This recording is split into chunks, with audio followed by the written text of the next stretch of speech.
Bonjour et bienvenue dans ce nouveau tutoriel WordPress au cours duquel nous allons voir comment créer un article, comment y ajouter du contenu et comment enregistrer cet article et aussi comment le classer dans une catégorie. Donc avant toute chose, il est très important de noter que les articles ne se gèrent pas de la même manière que les pages. Les pages sont là pour vous aider à présenter des informations statiques, la page de contact, la page de présentation, des informations qui n'ont pas vocation à bouger dans le temps. Les articles ont une notion de chronologie, c'est-à-dire qu'ils s'inscrivent dans le temps. Les articles servent principalement à présenter des actualités. Pour l'histoire, les articles sont l'héritage direct de WordPress en tant que moteur de blog historique. Alors, pour créer un article, très simplement, il suffit de se rendre sur le menu de gauche où on retrouvera l'ensemble des fonctionnalités de WordPress et de sélectionner Article. On a le sous-menu qui s'affiche et de sélectionner Ajouter pour ajouter un article. On arrive sur cette interface. Donc là, grosso modo, on a dans un premier temps ici un pavé pour mettre le titre de l'article. Le titre de l'article est très important car il est utilisé par les moteurs de recherche pour positionner votre article dans les résultats. Donc prenez le soin de bien travailler les mots que vous allez utiliser pour présenter le titre de votre article. Donc là, pour l'exemple, on va parler d'un article test. Ensuite, vous avez ici, alors en général ça se présente plutôt comme ça à l'ouverture de WordPress, un éditeur de texte qui ressemble très fortement à Word avec un pavé pour placer le texte en gras, en italique, rayé. Là ici on peut mettre des puces, on peut aussi numéroter nos lignes. On va avoir la possibilité d'insérer des blocs de citation, coller le texte à gauche, au centre, à droite. Les deux petits boutons ici c'est pour mettre un lien, là c'est pour défaire un lien. Ça c'est pour ajouter une puce ou une balise, plutôt cliquez ici pour en savoir plus. Donc ça vous permet de scinder la page en plusieurs parties quand vous avez des contenus un petit peu trop longs, de manière à ce que l'internaute puisse appuyer sur le petit bouton pour dire lire la suite. Là vous avez un correcteur d'orthographe. Ce bouton vous permet d'afficher cette page en pleine page en fin de compte, pour avoir un petit peu plus d'espace pour rédiger vos articles. Pour sortir du mode plein d'écran, il suffit d'appuyer ici. Et ensuite, on peut rentrer dans la phase de rédaction des contenus qui se passe dans ce pavé-là. Sur la droite, vous avez un pavé qui s'appelle Publier, qui vous permet, si jamais vous n'avez pas encore terminé votre travail, d'enregistrer le brouillon, ce qui évite de le mettre en ligne quand on n'a pas encore terminé son travail. On peut à tout moment revenir sur notre article et modifier les fonctionnalités qu'on voit ici, passer du mode de brouillon au mode en attente de relecture. Si jamais vous avez des supérieurs ou des personnes que vous souhaitez faire passer en mode relecture, c'est possible. Vous avez la possibilité de rendre votre article public, de le protéger par un mot de passe ou d'empêcher qu'il soit indexé par les moteurs de recherche, d'empêcher qu'il rentre dans les résultats des moteurs de recherche. Et vous avez la possibilité de programmer une date de publication, ce qui vous permet de faire vos articles un petit peu à l'avance et de déterminer une date à partir de laquelle ils vont commencer à être affichés sur le site internet. Alors, le pavé format, on va laisser par défaut, on ne va pas le regarder tout de suite. Et ensuite, très très important, les articles, contrairement aux pages, se rangent dans des catégories. Si vous ne rangez pas votre article dans une catégorie, vous ne pourrez pas l'afficher dans votre site. Donc on va rentrer sur une phase de rédaction du contenu.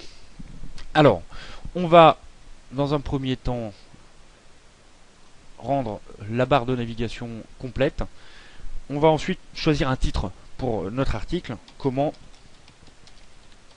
créer un article. Alors pour lui donner un petit peu plus de poids à ce titre, on va lui donner un format de titre.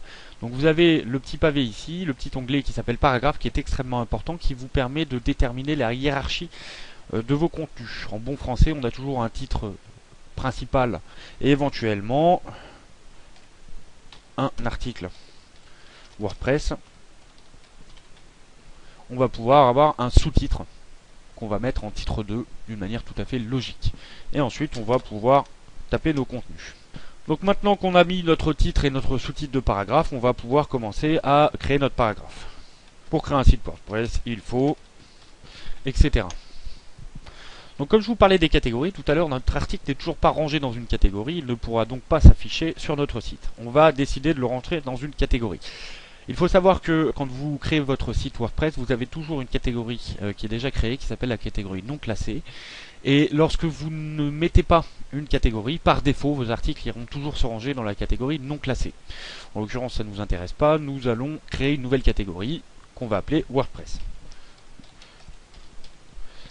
Mais comme il s'agit là cette fois-ci d'un article très précis qui parle de la création de WordPress, donc on va ajouter la catégorie WordPress et on va y ajouter une sous-catégorie.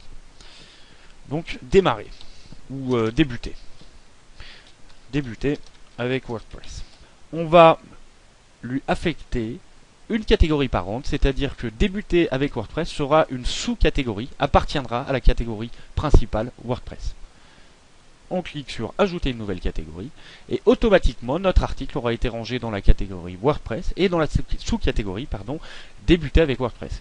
Ce qui fait que les internautes qui rechercheront sur notre site WordPress ou débuter avec WordPress pourront retrouver cet article. Une fois qu'on a créé les contenus, qu'on a bien mis le titre de notre page, on va pouvoir enregistrer le brouillon parce qu'on n'est pas encore complètement sûr de ce qu'on voulait faire. Donc on enregistre le brouillon. Et pour voir le travail qu'on a réalisé, il suffit simplement de cliquer sur Aperçu. Et on voit notre site internet avec le titre de notre article, ensuite le titre principal de nos paragraphes, le sous-titre de notre paragraphe et notre paragraphe. Alors vous voyez qu'on a la possibilité ici de laisser un commentaire.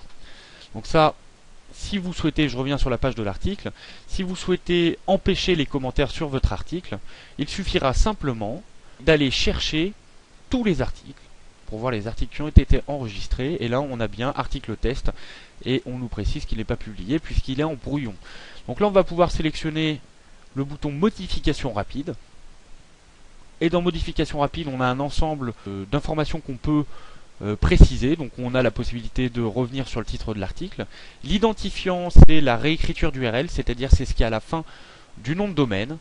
Alors la réécriture d'URL en l'occurrence c'est ça ressemble pas à grand chose. Donc on aura une possibilité d'avoir des adresses en fin de compte de pages ou d'articles qui sont beaucoup plus intelligibles, qui sont en toutes lettres. On verra ça sur une prochaine présentation. Là on peut changer la date d'édition, de publication de l'article. Bon, je vous invite pas à le faire, mais si vous actualisez un article, ce sera intéressant. Un article que vous auriez créé 6 mois auparavant, que vous actualisez, ce sera intéressant de changer la date pour bien expliquer aux lecteurs et aux moteurs de recherche que votre article a été actualisé. Si vous souhaitez mettre un mot de passe à votre article pour le rendre privé, ça peut se passer ici également.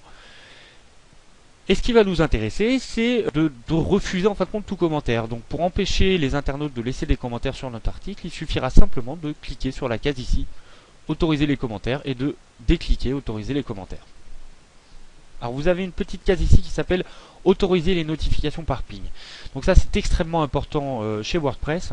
Les notifications par ping, c'est WordPress qui va prévenir l'ensemble des visiteurs de votre site qui ont souhaité s'abonner à vos informations qu'il y a des nouvelles informations qui ont été éditées sur votre site. Donc ça va encourager tous les gens qui sont habitués à visiter votre site à revenir voir les nouvelles informations que vous avez mises sur votre site. Donc ça c'est très très important pour le référencement. Je vous conseille, si vous voulez être bien placé, de laisser cette case cochée.